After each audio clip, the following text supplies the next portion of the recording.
Um dos lugares que mais impactou a minha vida em uma das viagens que fizemos a Israel foi um monte chamado Monte Carmelo. Esse lugar que foi palco de um dos acontecimentos mais desafiadores e proféticos em toda a Bíblia Sagrada. Você se lembra disso?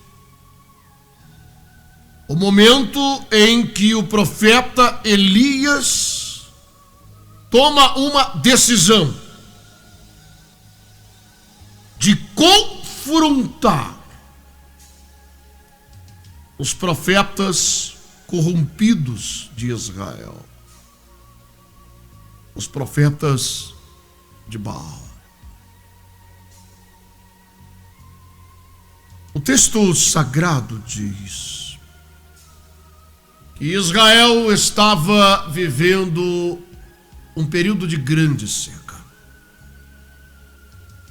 Já por mais de 3 anos sem chover. Havia fome, havia sede, havia gente gemendo e chorando por todos os lados. E então Deus disse a Elias, ele disse: Elias, vá agora e se apresente ao rei Acabe e diga a ele que eu farei chover sobre Israel. Ele foi. E no caminho, o mordomo do rei Acabe o encontrou. Esse indivíduo era um homem temente a Deus. E ao encontrar Elias, ele disse: és tu, meu senhor Elias? Nós temos te procurado por todos os lugares, porque essa seca está nos destruindo por completo. E nós sabemos que tu és um homem de Deus. E foi por causa da tua palavra que deixou de chover sobre Israel. Agora venha comigo, para que eu possa levá-lo a Acabe, que tem te procurado desesperadamente. Eu sou um homem temente a Deus, Elias. Eu não sei se você sabe, preste atenção nisso, no que esse homem está conversando com o profeta Elias. Ele disse: eu não sei se é do teu conhecimento, mas eu sou um homem temente a Deus. E você sabe que Jezabel tem perseguido os profetas do Senhor. E os tem mandado serem mortos ao fio da espada. Mas eu escondi. Mesmo arriscando a minha vida, porque se ela descobrir isso, eu vou morrer. Mas mesmo arriscando a minha vida, eu escondi 100 profetas de Deus em 2 buracos. Eu botei 50 profetas em um buraco e botei 50 outros profetas em outro buraco, e eu tenho sustentado eles de pão e de água.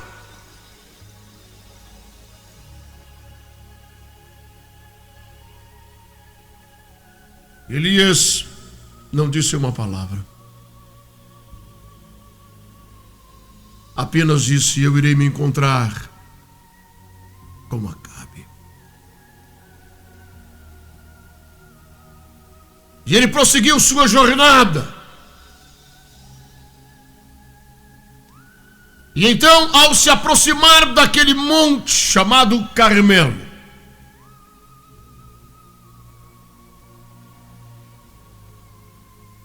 ele encontra-se com o rei Acabe.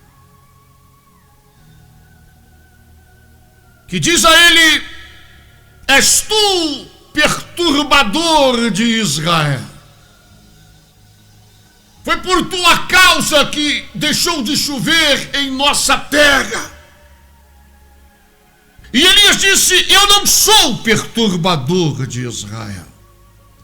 O conceito que você tem da minha pessoa é um conceito distorcido.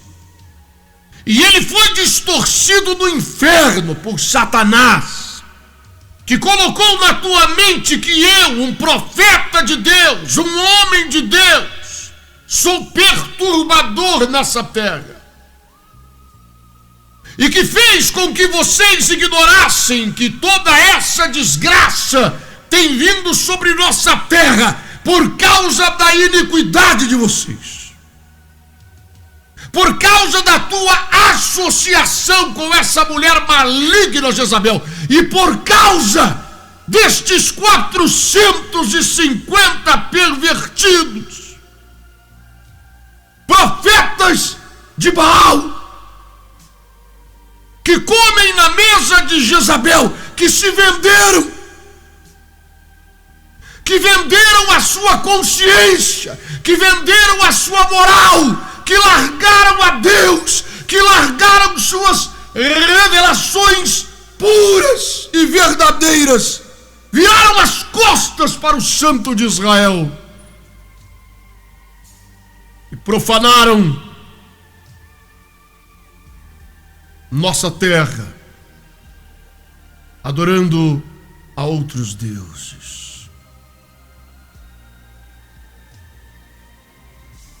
E então Elias diz: basta disso. Basta de palavras.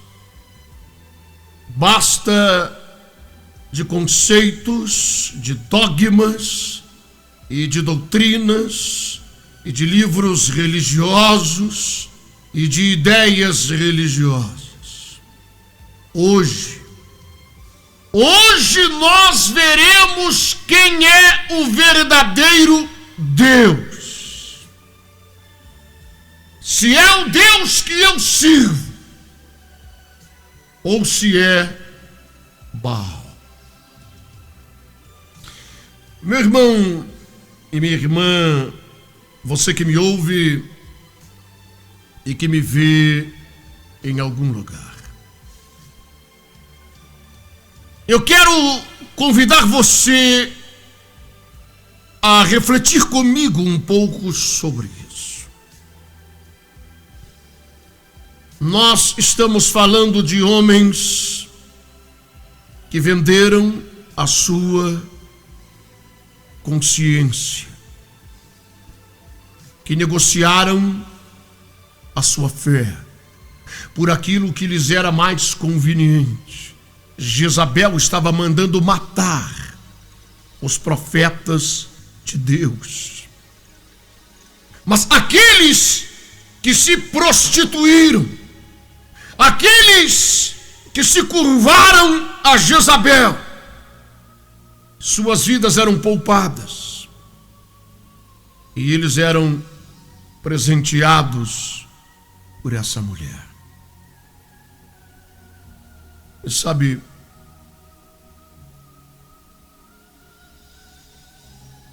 nós temos visto tantas coisas por aí, tristes,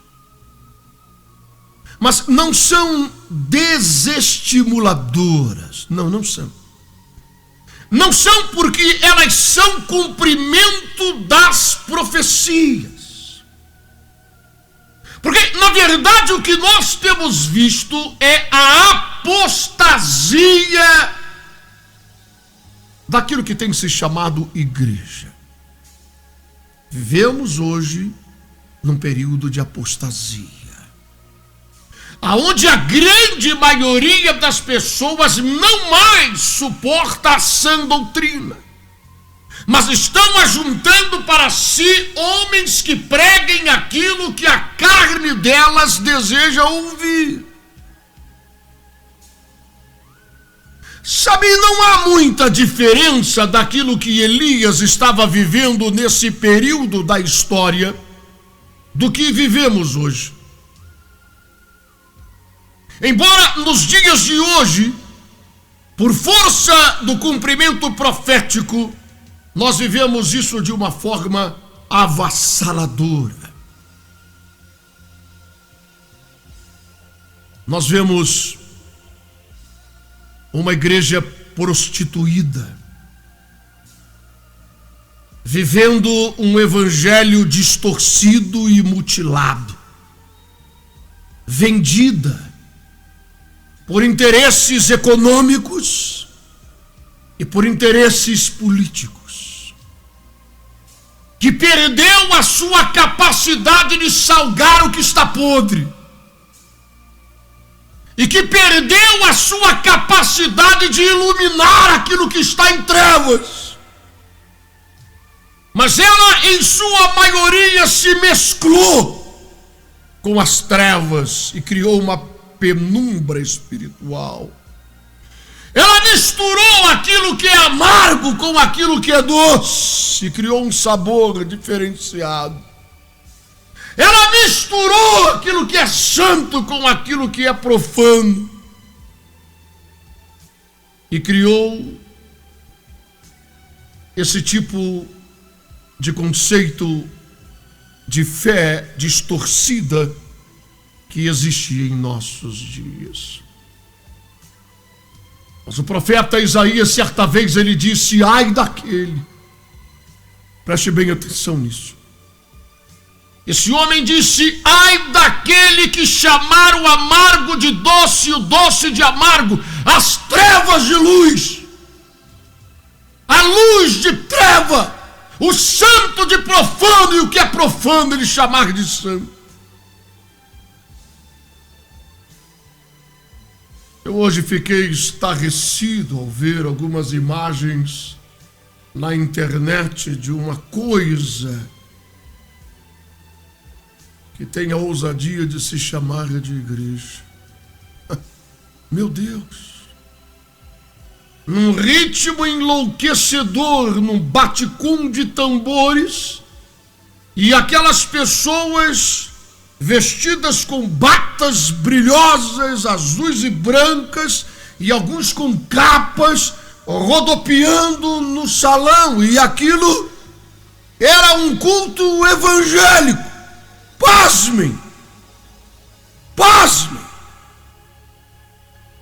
Quando você vê estas imagens, aquela pessoa que tem o Espírito Santo dentro de si, aquele cristão que ainda lhe restou um pouco de vergonha na cara, ele começa a chorar em ver essas imagens, em ver aquilo que se chama a Igreja de Jesus tem se tornado diante dos nossos olhos, e a maioria das pessoas não falam nada e não fazem nada, porque isso traz lucro, porque isso traz dinheiro, porque as pessoas não suportam ouvir falar sobre seus pecados e sobre nascer de novo e sobre ser uma nova criatura. Eles não querem ser confrontados com a verdade, eles querem que alguém lhes pregue que tudo está bem e que tudo é gospel e que tudo é aceitável a Deus, e que nós que temos medo de ir para o inferno, mas nos deliciamos com os prazeres da carne,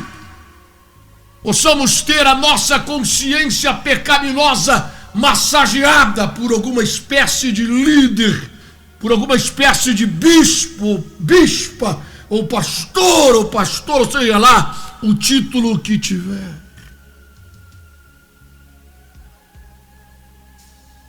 Hoje eu conversava com um irmão e ele dizia: missionário, eu estava orando e Deus me trouxe uma revelação e eu fiquei pensando nisso. Quando Jesus ressuscitou dentre os mortos daquele túmulo, aqueles sacerdotes vieram e eles deram dinheiro para aqueles soldados que estavam guardando o túmulo de Jesus, para que eles se silenciassem, para que eles não dissessem a verdade.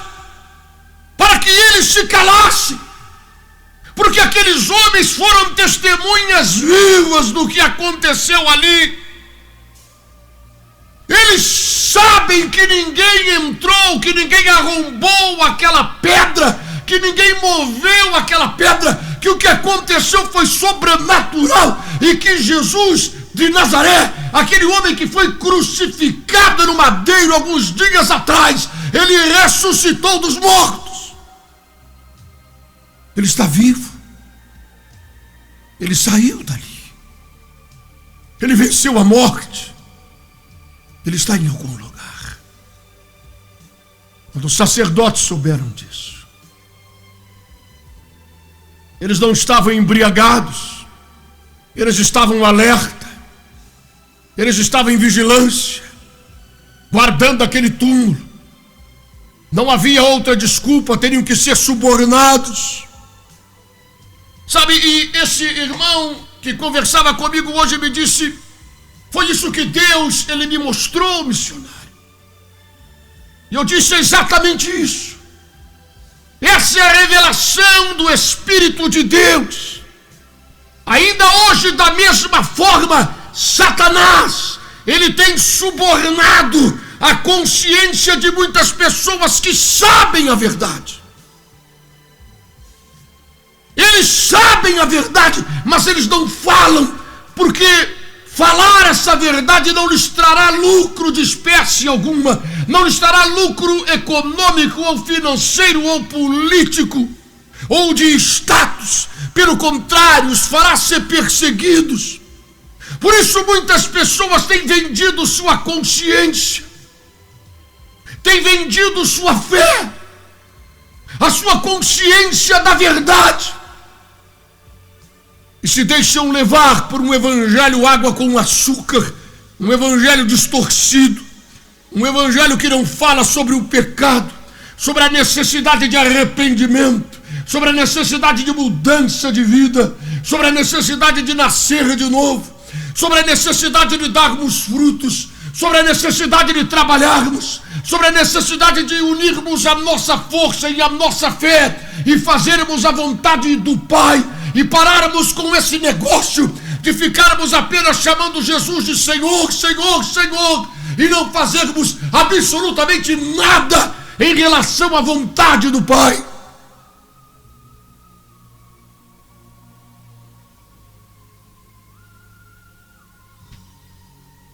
Elias cansou daquilo. E ele disse: hoje nós veremos quem é o verdadeiro Deus. Vocês são 450 homens, prostitutos da palavra de Deus, que negociaram e venderam a sua fé, que tiveram medo de morrer pela espada de Jezabel, e agora vocês comem na mesa dela. Vocês são 450 homens covardes. Eu sou apenas um. Não há mais ninguém. Estou sozinho. Mataram todos os profetas de Deus. Só restou eu. Mas eu desafio vocês. Nós vamos ver quem é o verdadeiro Deus agora. Vamos apresentar um sacrifício. Vocês vão apresentar o sacrifício de vocês, e eu apresentarei o meu sacrifício.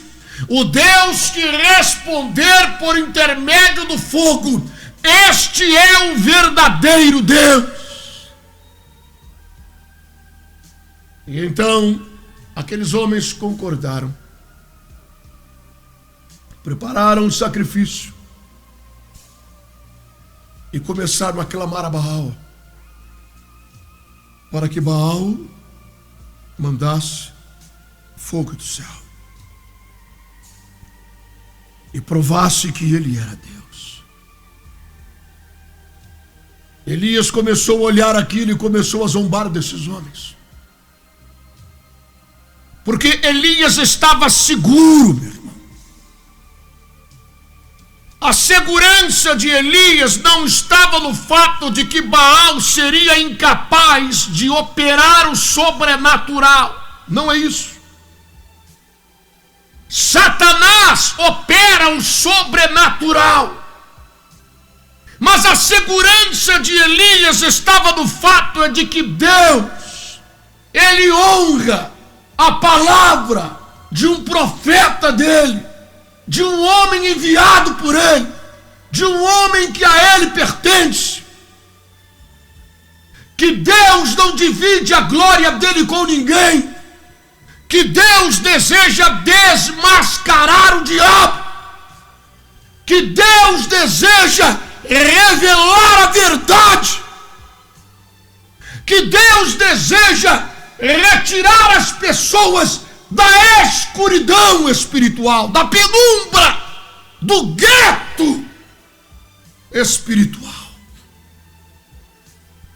E ele disse: clame mais alto, grita. Quem sabe ele está dormindo, quem sabe ele foi viajar, quem sabe ele precisa ser acordado. Fala mais alto. E aqueles homens começaram a se cortar e a se sacrificar e a derramar o próprio sangue numa liturgia religiosa para que Baal manifestasse fogo sobre aquele sacrifício.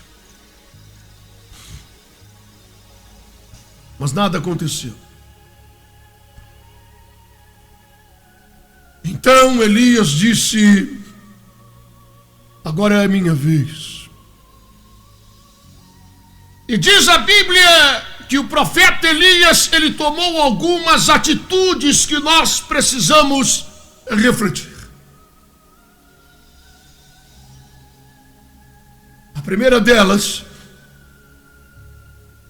ele restaurou o altar do sacrifício com 12 pedras, uma pedra para cada tribo de Israel. A totalidade, um altar restaurado. Após restaurar esse altar,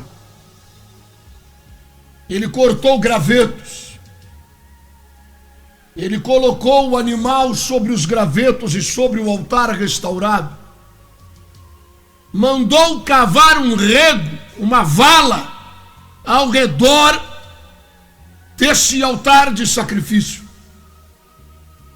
e mandou que trouxessem 4 baldes cheios de água e jogassem sobre o sacrifício, e mais uma vez o fizesse, e pela terceira vez jogasse novamente, e molhou todo o altar e todo o sacrifício, o animal, e molhou o rego ao redor. Aquela vala encheu-se de água.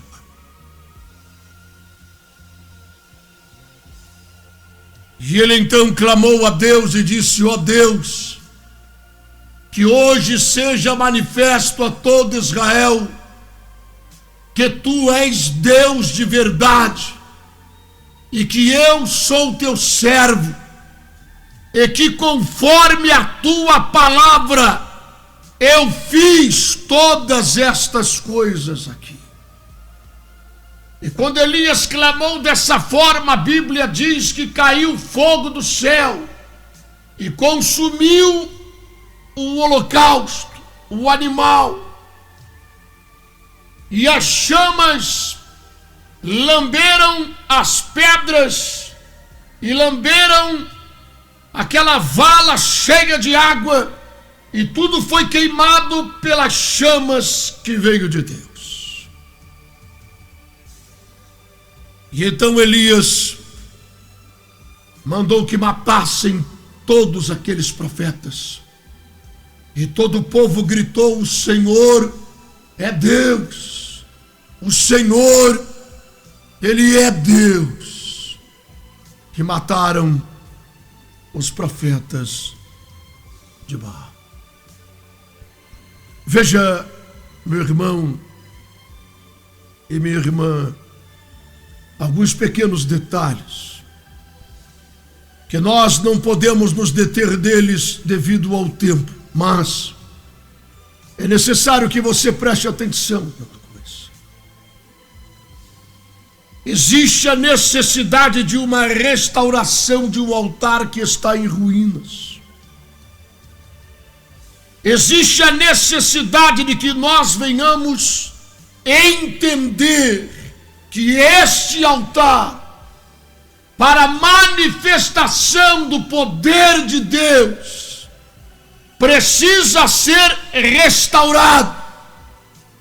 Nós precisamos nos esforçar, pegar as pedras e colocá-las no lugar, uma a uma, conforme a palavra de Deus. Essa é a nossa regra de fé, é a nossa regra de prática. Não é um conceito ou as ideias do bispo fulano de tal, ou da bispa ciclana. Não são as opiniões de algum cantor famoso, ou de alguma cantora, ou de um pastor, ou de um padre qualquer que surja por aí cantando com um violão. Não, a nossa regra de fé e de prática é a palavra, é a palavra de Deus. Conforme esta palavra, nós iremos fazer todas as coisas. Vamos restaurar esse altar, vamos restaurar a moral, vamos restaurar a santidade, vamos restaurar a separação das coisas deste mundo.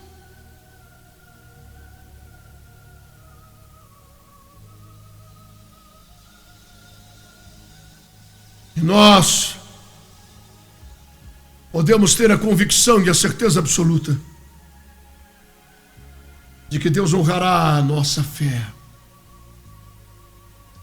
de que Deus manifestará o seu poder, e que Ele terá prazer e alegria em confirmar que Ele é nosso Deus, e que nós somos profetas dEle, embaixadores do reino dEle, andando nessa terra. Não somos adúlteros da palavra, não somos prostitutos da palavra, não negociamos a nossa fé, não negociamos a nossa moral, não negociamos a nossa aliança com Deus. Consideramos que não há nada mais precioso do que a nossa aliança com Deus. Nem a prata, nem o ouro, nem o diamante, nem posição política, econômica ou social, nenhuma espécie de vantagem que Jezabel possa nos oferecer vai valer mais do que nossa aliança com Deus. Ainda que estejamos sozinhos, ainda que não haja mais ninguém,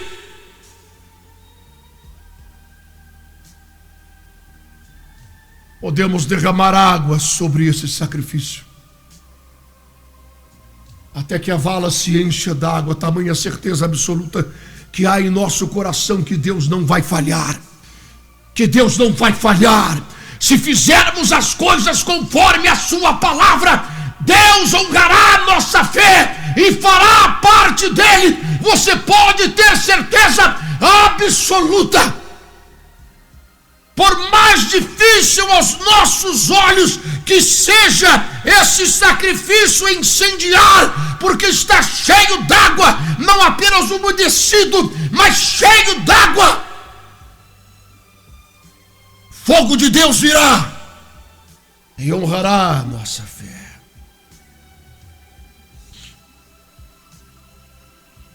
Mas Jezabel soube disso.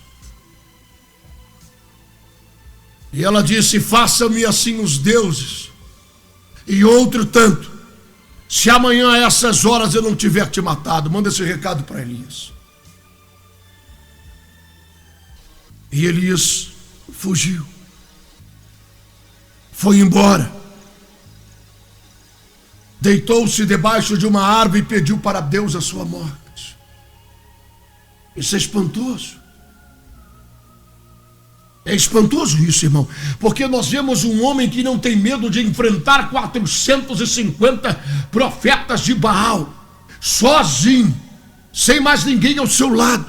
Ele enfrentou esses homens, ele demonstrou sua fé, sua coragem, de peito aberto. Ele viu a manifestação da glória e do poder de Deus. Ele mandou matar todos aqueles profetas de Baal. E agora aquela mulher aquela Jezabel o afronta e ele foge, com medo de perder sua vida. Qual a coerência disto? Se ele tivesse medo de perder a sua vida, ele não teria pedido para si mesmo a morte. Porque ele orou a Deus deitado debaixo daquela árvore para que Deus tirasse sua vida. Ele disse: eu não aguento mais, eu estou cansado. A questão de Elias não era medo de Jezabel, mas a questão de Elias era um cansaço espiritual. Por mais que ele pregasse, por mais que ele demonstrasse, por mais que ele exortasse aquela nação, as pessoas continuavam a dar ouvidos à mentira.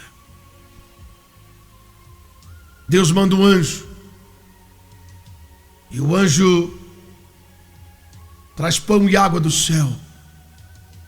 Com a força desse alimento, ele vai a Horebe, monte de Deus, e entra numa gruta, entra numa caverna. O anjo disse: Deus quer falar contigo. E ele fica dentro daquela caverna, e Deus vem falar com ele e diz: o que tu está fazendo aqui, Elias? Você é embaixador do meu reino, você é um profeta meu, eu te enviei a essa terra, eu tenho honrado a tua fé e a tua palavra. O que é que você faz nesse buraco?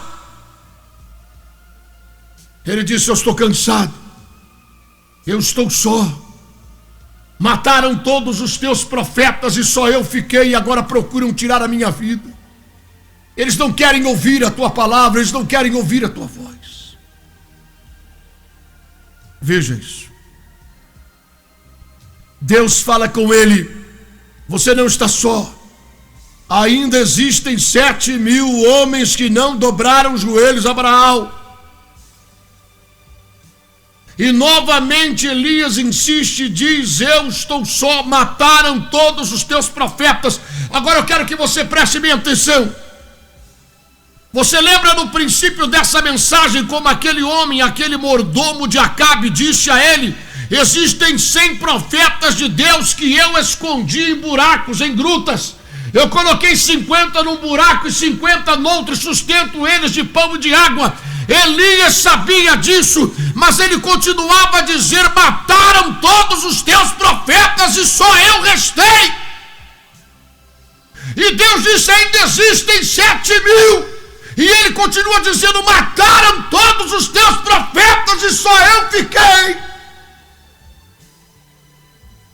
Sabe, eu preciso encerrar essa mensagem. E eu quero encerrar deixando para você uma indagação, uma pergunta, uma questão. Por que Elias insistia em dizer que estava só? Eu vou lhe dizer: de que é que adiantam esses profetas emburacados, vivendo a pão e água, covardes, que não colocam a cabeça para fora, que não dizem assim diz o Senhor, que não tem medo de serem perseguidos, que não tem medo de serem caluniados, que não tem medo de darem a cara a tapa, mas aparecer, tirar a cabeça para fora e dizer: Elias, nós estamos com você, meu irmão, vamos juntos, vamos enfrentar essa mulher maligna, vamos enfrentar esse rei covarde Acabe, vamos dar a eles a palavra de Deus, ainda que venhamos perder a nossa vida. Covardes, não se sentaram na mesa de Jezabel, mas se encolheram em buracos,